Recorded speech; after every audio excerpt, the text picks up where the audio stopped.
सुप्रभात.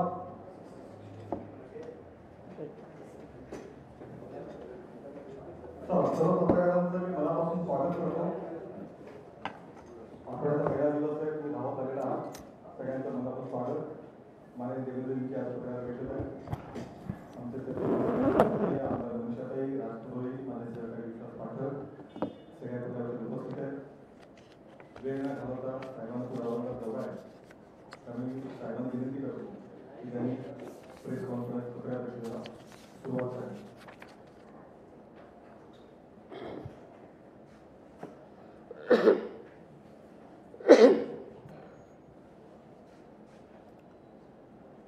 आपल्याला सगळ्यांनाच माहिती आहे की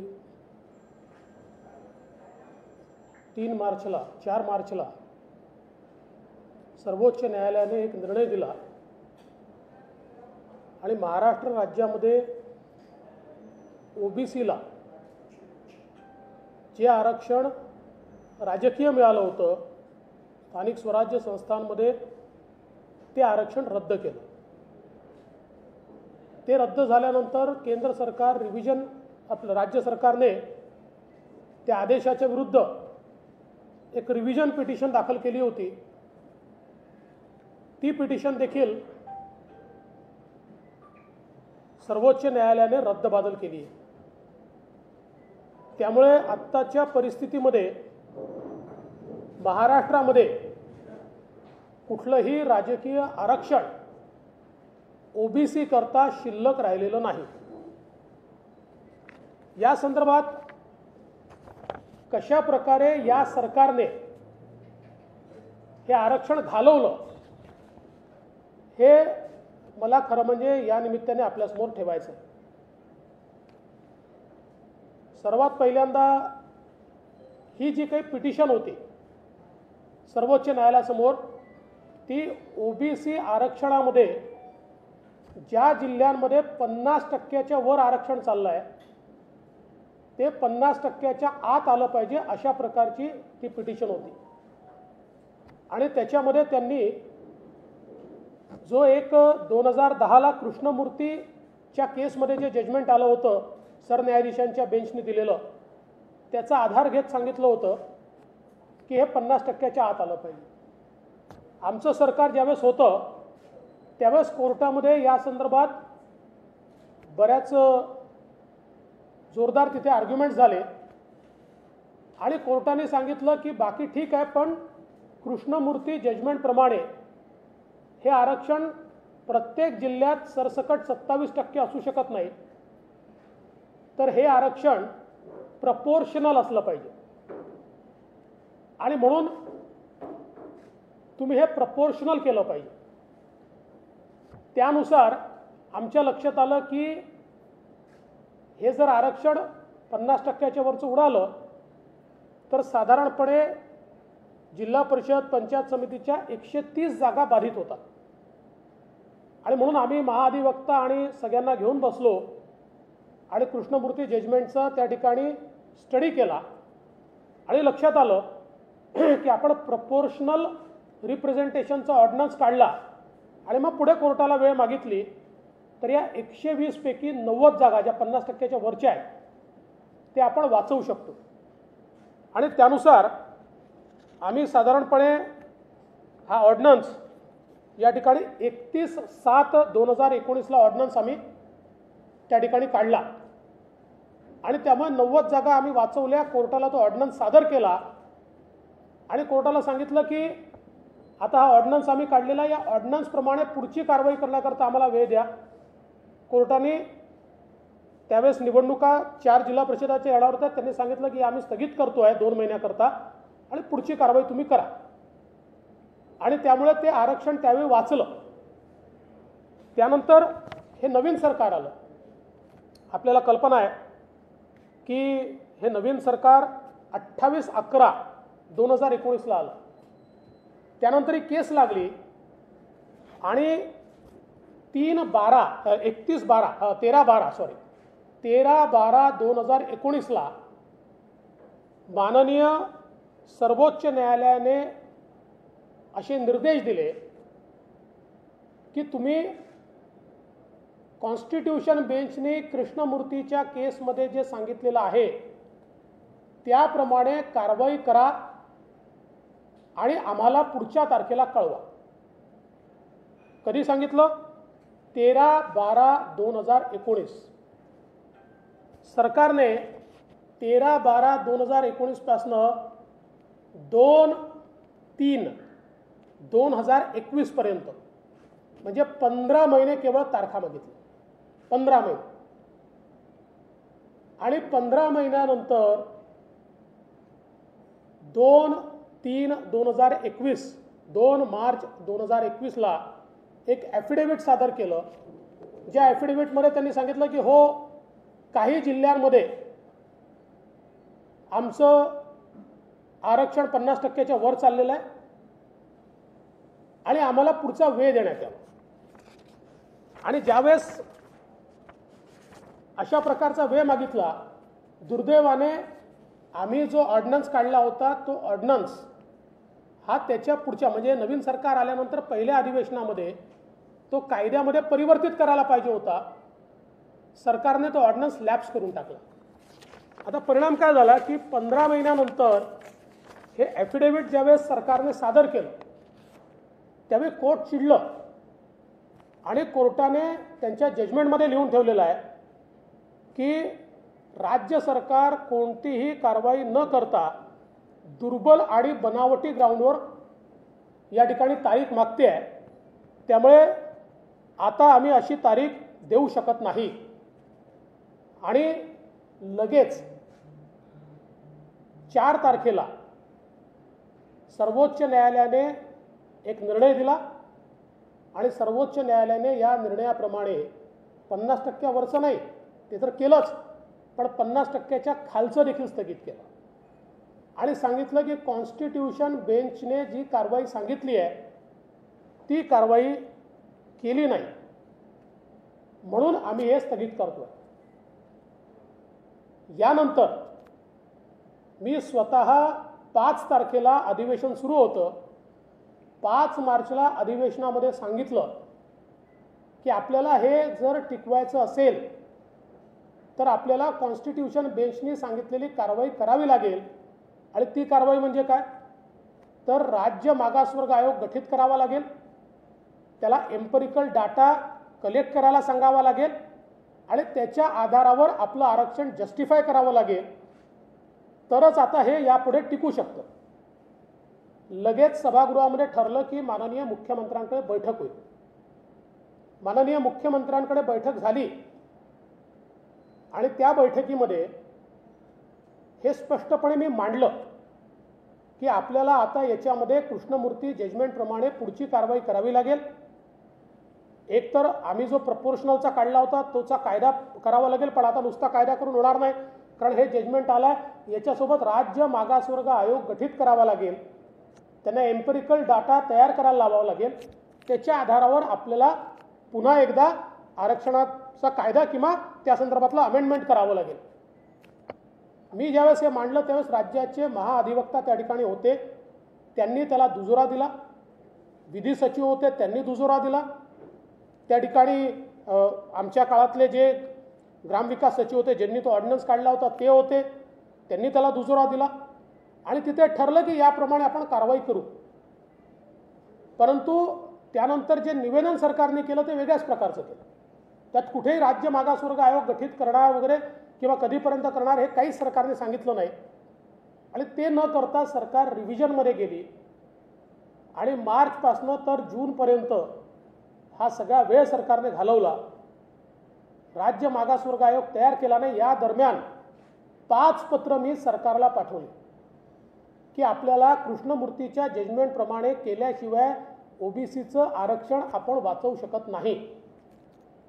पण एकाही पत्रावर कुठलीही कारवाई झाली नाही आणि फायनली ते जजमेंट आलं. आता आपण पुन्हा शून्यावर आलो. आत्तापर्यंत जर आपण राज्य मागासवर्ग आयोग तयार केला असता तर एम्पिरिकल डाटा जमा करण्याचं काम सुरू होऊ शकलं असतं आणि आपल्याला कदाचित पुढच्या महिन्या 2 महिन्यामध्ये हे आरक्षण पुनर्स्थापित करता आलं असतं. परंतु दुर्दैवाने आमचे मंत्री या 15 महिन्याच्या काळामध्ये मोर्चे काढण्यामध्ये मग्न होते. एकीकडे ओबीसी आरक्षणाचा मुद्दा पडत होता आणि मंत्री मोर्चे काढत होते. अशा प्रकारची अवस्था आपल्याला पाहायला मिळाली. त्यांनी मोर्चे काढण्याच्या ऐवजी जर या केसेसमध्ये लक्ष घातलं असतं आणि त्या ठिकाणी अपेक्षा काय होती कोर्टाची, एवढीच अपेक्षा होती 13/12/2019च्या निर्णयाप्रमाणे केवळ राज्य मागासवर्ग आयोग आपण गठीत करून कोर्टाला सांगितलं असतं की आपण जे सांगितलं आहे स्ट्रिक्टली अकॉर्डिंग टू जे कृष्णमूर्ती त्या प्रकारे आम्ही आता के कृष्णमूर्ती त्या प्रकारे आम्ही कारवाई सुरू केली आहे, तरीही कोर्टाने हा आदेश दिला नसता. 8 वेळा आपण तारखा याच्यामध्ये घेतलेल्या आहेत. आता याच्यात एक अजून गोष्ट मला सांगायची आहे. सातत्याने हे सांगितलं जातं की ओबीसीची जनगणना करावी लागेल, जनगणना केली पाहिजे, त्याला आमचं समर्थन आहे. पण या आरक्षणाकरता जनगणनेची आवश्यकता नाही. याचं कारण तुम्ही जर कृष्णमूर्ती जजमेंटचा पॅरा 48 आणि त्यातलं कन्क्लुजन 3 पॅरा 48 कन्क्लुजन 3 बघितलं, त्यात त्यांनी सेन्सस नाही म्हटलं, त्यात त्यांनी एम्पेरिकल डाटा म्हटलं. कंटेम्पररी एम्पेरिकल डाटा याचा अर्थ असा आहे की कुठलाही डाटा जो रिसर्च करून काढला. एक उदाहरण द्यायचं झालं तर मराठा आरक्षणाच्या वेळी आपण सेन्सस नाही केलेला, आपण एम्पेरिकल डाटा राज्य मागासवर्ग आयोगाकडनं तयार केला आणि मराठा आरक्षणाचं जजमेंट जर तुम्ही बघितलं तर त्या जजमेंटमध्ये स्पष्टपणे त्यांनी म्हटलं आहे की आम्ही हा जो डेटा आमच्यासमोर सादर झाला आहे हा क्वेश्चन करत नाही सर्वोच्च न्यायालयाने. त्याच्या निष्कर्षावर त्यांनी सांगितलं आहे, पण डेटा त्यांनी कुठेही क्वेश्चन केला नाही, कारण एम्पेरिकल डाटा करावा लागतो जसा आपण मराठा आरक्षणाच्या वेळेस केला. त्यामुळे हे जे सांगितलं जात आहे की आता ओबीसीची जनगणना केल्याशिवाय आरक्षण मिळत नाही, हेही खोटं बोललं जात आहे, चुकीचं सांगितलं जात आहे. आणि हे त्या दिवशी देखील मी स्वतः मुख्यमंत्र्यांच्या बैठकीत सांगितलं की एम्पेरिकल डाटा तयार करायचा आहे. जनगणना मोठी आहे, ती इतर कारणाकरता करू, पण याच्याकरता एम्पेरिकल डाटा आहे. आणि त्याही वेळेस राज्याचे महाअधिवक्ता साहेबांनी म्हटलं होतं हे बरोबर आहे, एम्पेरिकल डाटा तयार करायचा आहे, जनगणनेची पूर्ण आवश्यकता नाही आहे. आणि म्हणून एकूणच जर आपण बघितलं तर या सगळ्या ओबीसीच्या आरक्षणाच्या याच्यामध्ये मी खरं म्हणजे मला याच्यात राजकारण करायचं नव्हतं, पण काही लोक काही झालं की मागच्या सरकारवर टाकतात.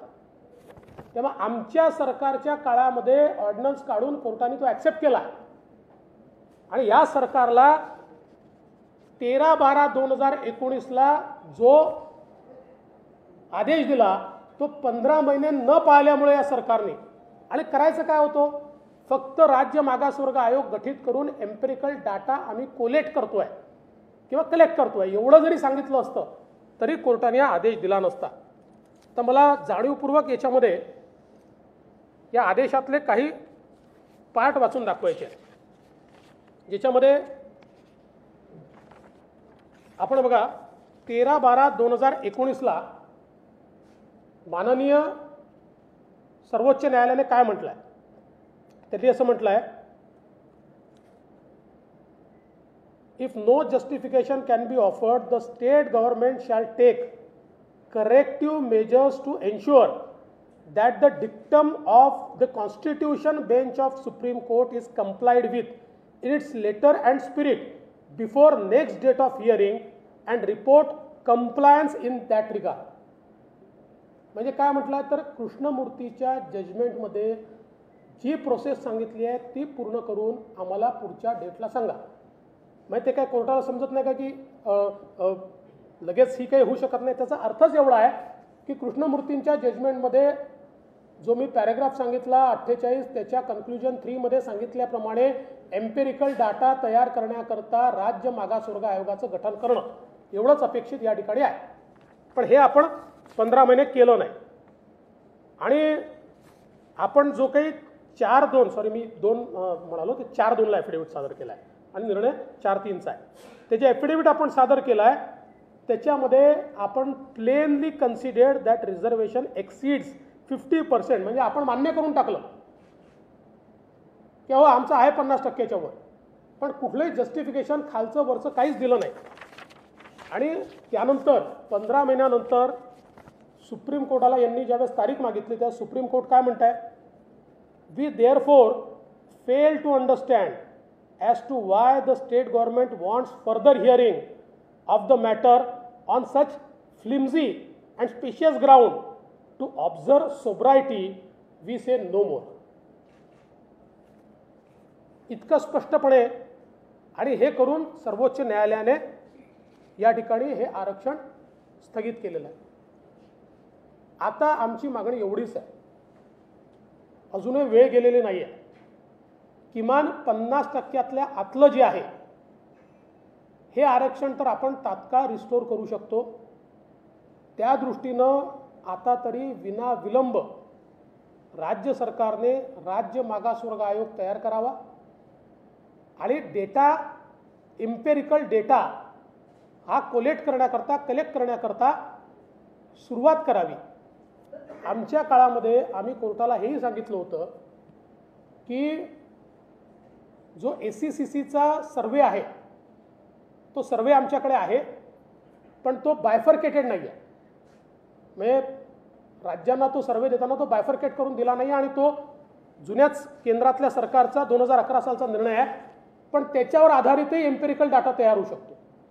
त्याचं बायफर्केशन केलं तरी एम्पेरिकल डाटा तयार होतो. आपण ते 3, 4, 5, 4 महिन्यात, 3 महिन्यात, 2 महिन्यात, जास्त स्टाफ लागला तर 2 महिन्यात आपण त्याचं बायफर्केशन करू शकतो. किंवा एम्पेरिकल डाटा तयार करण्याकरता आपण जर चांगल्या काही संस्था नेमल्या तर प्रत्येक जिल्ह्यातल्या शाळांमध्ये विद्यार्थी किती, त्यातले OBC किती, वेगवेगळ्या पद्धतीने हा सायंटिफिक डाटा तयार करायचा, ही जनगणना करायची नाही आहे. त्यामुळे हे जर राज्य सरकारने केलं तर मला असं वाटतं आत्ता फॉर्च्युनेटली सगळ्या निवडणुका पुढे गेल्या. नजीकच्या भविष्यामध्ये कोरोनामुळे निवडणुका होतील असं वाटत नाही आहे. त्यामुळे ह्या मधल्या काळात ही कारवाई जर राज्य सरकारने केली तर किमान 50%च्या आतलं OBCचं आरक्षण हे बहाल करता येईल.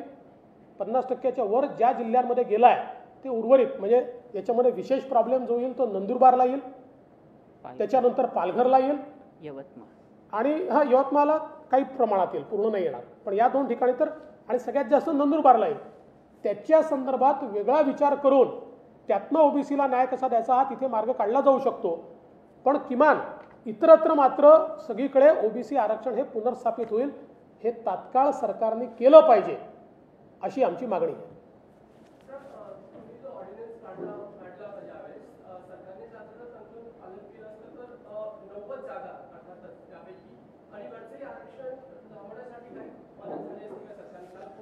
हे वरच्याच आरक्षणाकरता होतं ते, जर त्यावेळी खालचं आरक्षण तर वाचलंच होतं. वरच्या आरक्षणाचे जे 130 जागा चालल्या होत्या त्यातल्या 90 जागा वाचल्या असत्या.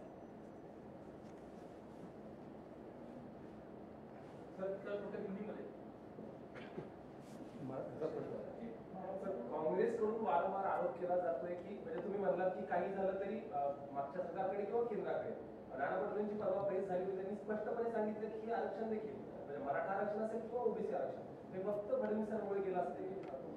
मी पुराव्यासहित बोलतो. मी सर्वोच्च न्यायालयाचे जजमेंट्स आपल्याला वाचून दाखवले तारखेवार, आणि त्यात हे स्पष्टपणे दिसत आहे की आम्ही वाचवलं यांच्या काळात गेलं. अरे तुमचं सरकार येऊन 15-15 महिने झाले, आता 18-18 महिने झाले ना, 15-15, 16-16 महिन्यानंतर, आणि तुमच्या हा आदेश आमच्या सरकारला दिला नव्हता.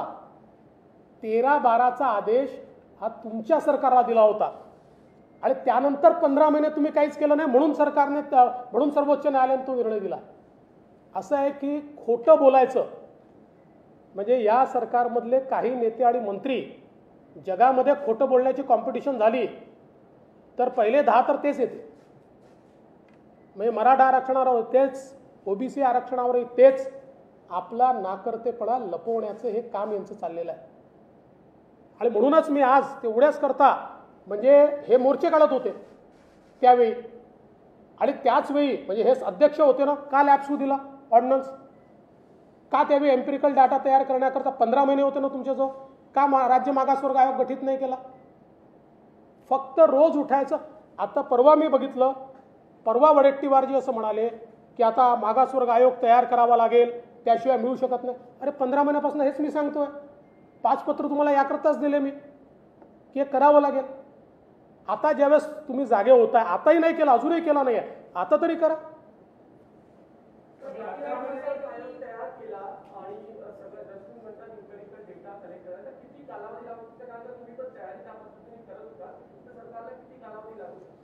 बघा, माझं मत असं आहे की एम्पिरिकल डाटा तयार करण्याकरता आपण जास्त एजन्सीज लावल्या आणि जास्त लवकर डेटा तयार होतो. कारण हा सॅम्पल सर्वे असतो, सॅम्पल साईज मोठा असतो आणि त्याच्यामध्ये कोर्टाचं म्हणणं काय असतं किंवा एम्पिरिकल डाटाच्या संदर्भात की तो सायंटिफिक असला पाहिजे. म्हणजे पद्धती जी आहे कलेक्शनची ती सायंटिफिक असली पाहिजे. जसं आपण मराठा आरक्षणाच्या वेळेस 5 एजन्सीज लावल्या होत्या, टाटा इन्स्टिट्यूटपासनं तर अगदी आपली पुण्याची कुठली त्या सगळ्या जे काही इन्स्टिट्यूट आहेत या सगळ्या लावल्या होत्या. त्यांनी डेटा तयार केला आणि तो डेटा सर्वोच्च न्यायालयाने मान्य केला आपला. त्यामुळे हे करणं कठीण नाही आहे आणि आता वेळ आहे ना आपल्याकडे. आता मला वाटत नाही की यावर्षी तरी कुठल्या निवडणुका होतील, कारण आता मी बघितलं राज्य सरकारने निवडणूक आयोगाला ऑलरेडी पत्र पाठवलेलं आहे. त्यामुळे आपल्याजवळ भरपूर वेळ आहे. पुढच्या कुठल्याही निवडणुकीच्या आधी आपण हे केलं तर किमान 50% आतलं रिझर्वेशन तरी आपण वाचवू शकतो.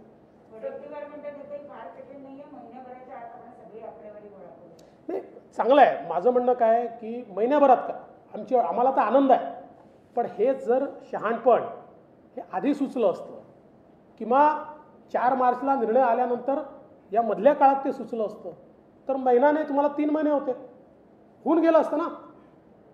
नाही केलं तुम्ही, करा महिन्याभरात करा. आणि आम्ही सांगतो आमची मदत पाहिजे. म्हणजे ते फार मोठे लोक आहेत आणि फार हुशार लोक आहेत, त्यामुळे आमच्यासारख्या लोकांची त्यांना म्हणजे ज्यांना काही फार समजत नाही याची मदत आवश्यकता नाही, पण तरी त्यांना लागली तर आम्ही द्यायला तयार.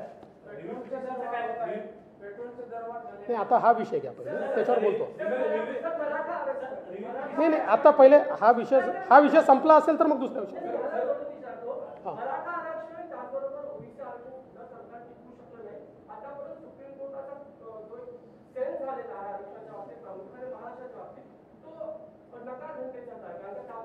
सरकारने कोणती तयारी केलेली आहे अशा पद्धतीने वारंवार सांगितलेलं आहे आणि या ओबीसीच्या आरक्षणामध्ये पण तेच दिसते. 15 महिने तुम्ही सांगतात बघायला तर पुढची अडचण वाढणार आहे का मराठा आरक्षण? नाही, माझं मत असं आहे की कायदा समजून घेतला पाहिजे. आमच्या काळामध्ये आम्ही कायदा समजून घेऊन त्याप्रमाणे कारवाई करायचं. भाषणं देऊन नाही होत, मोर्चे काढून नाही होत, ते महत्त्वाचे असतात.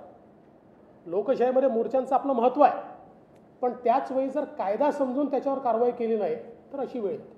सर, अनेक निर्णय आहेत, पदोन्नतीचं आरक्षण असेल, ओबीसी असेल, मराठा असेल, मुख्यमंत्री तुमचे मित्र आहेत, अनेक गोष्टी झाल्यानंतर त्यांना धक्का बसतोय का? कारण बऱ्याचदा असं वाटतं की मुख्यमंत्र्यांना याबद्दल काही माहिती कळून दिली जात नाही. असं आहे की या सगळ्या संदर्भात त्या खात्याचे जे मंत्री आहेत, सरकारमधले जे अधिकारी आहेत, यांनी वेळोवेळी मुख्यमंत्र्यांच्या निदर्शनास ते आणून दिलं पाहिजे आणि त्याच्यावर मुख्यमंत्र्यांनी निर्णय घेतले पाहिजे. आता हे मुख्यमंत्र्यांच्या निदर्शनास त्यांनी आणून दिलं की नाही दिलं ह्याची मला कल्पना नाही. याच्यात तर आता रिव्ह्यू पिटिशन नाही आहे ना, याच्यातली रिव्ह्यू पिटिशनही खारिज झाली आहे. ओबीसी मधली रिव्ह्यू पिटिशनही खारिज झाली आहे. त्यामुळे आता रिव्ह्यू पिटिशनचा दरवाजा ओबीसीत ओपन नाही. आता राज्य मागासवर्ग आयोग तयार करणे, डेटा कलेक्ट करणे आणि पुन्हा नव्याने ते बहाल करणे, आणि ते शक्य आहे. त्याच्यामध्ये कोर्टानेच सांगितलं ते शक्य आहे.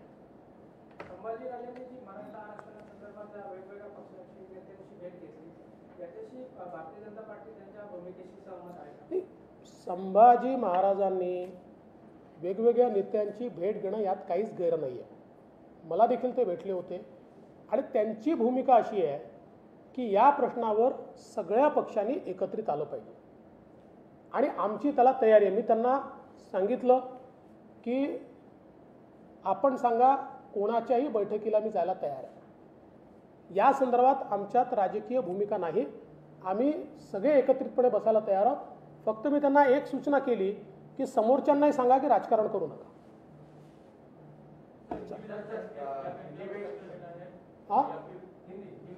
देखिए, महाराष्ट्र में जो ओबीसी को स्थानीय निकाय चुनाव में आरक्षण मिला था, इस सरकार के कारण वो आरक्षण अभी रद्द हो गया है, कैंसिल हो गया है, निरस्त हो गया है। मूल रूप से इस सरकार के आने के बाद 13/12/2019 13 दिसंबर 2019 को सुप्रीम कोर्ट ने सरकार को कहा था कि 2010 का के कृष्णमूर्ति का जो कॉन्स्टिट्यूशन बेंच का जजमेंट है, उस जजमेंट को लेटर एंड स्पिरिट में आप इम्प्लीमेंट कीजिए और हमको उसका कंप्लायंस रिपोर्ट दीजिए। 15 महीनों तक राज्य की सरकार ने उसके ऊपर कोई कार्रवाई नहीं की और फिर मात्र एक रिपोर्ट राज्य की सरकार ने दाखिल किया, जिसमें उन्होंने कहा, एक एफिडेविट, कि हाँ, हम मानते हैं कि कुछ जिलों में 50% से ज़्यादा ये आरक्षण चला गया है। और उसके चलते सुप्रीम कोर्ट ने उसको निरस्त किया और कहा के कृष्णमूर्ति के जजमेंट के अनुसार कार्रवाई करने को कहा था, आपने नहीं किए। उसके बाद मैं बारंबार सरकार को ये कह रहा था कि हमको बैकवर्ड क्लास कमीशन तैयार करना चाहिए, एम्पिरिकल डाटा तैयार करना चाहिए और इसको जस्टिफाई करना चाहिए, तो सुप्रीम कोर्ट के मैंडेट में हम बैठेंगे।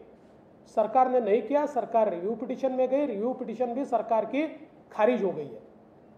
और अब हमारी मांग यह है, इस सरकार के कारण ओबीसी का आरक्षण गया है, अभी सरकार ने तुरंत मागास वर्ग आयोग गठित करना चाहिए और तुरंत इस सरकार ने इसकी कार्रवाई पूरी करके हमारे ओबीसी को आरक्षण बहाल करना चाहिए। ये है बाबा।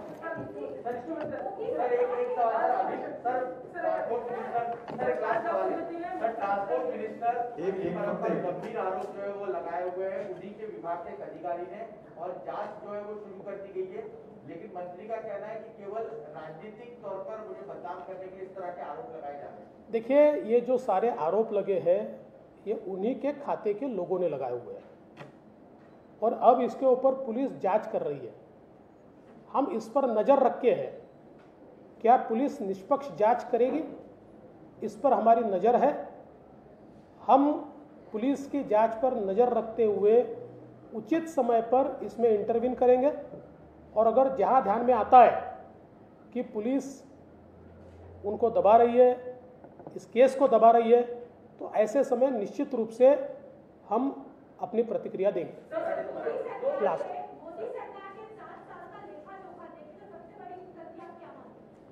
देखिए, एक उपलब्धि में उसको समेटा नहीं जा सकता, लेकिन मैं ऐसा मानता हूँ जिस प्रकार से पिछले 7 सालों में भारत ने प्रगति की है और गरीब कल्याण का जो एजेंडा इस देश में चला है वो महत्वपूर्ण है।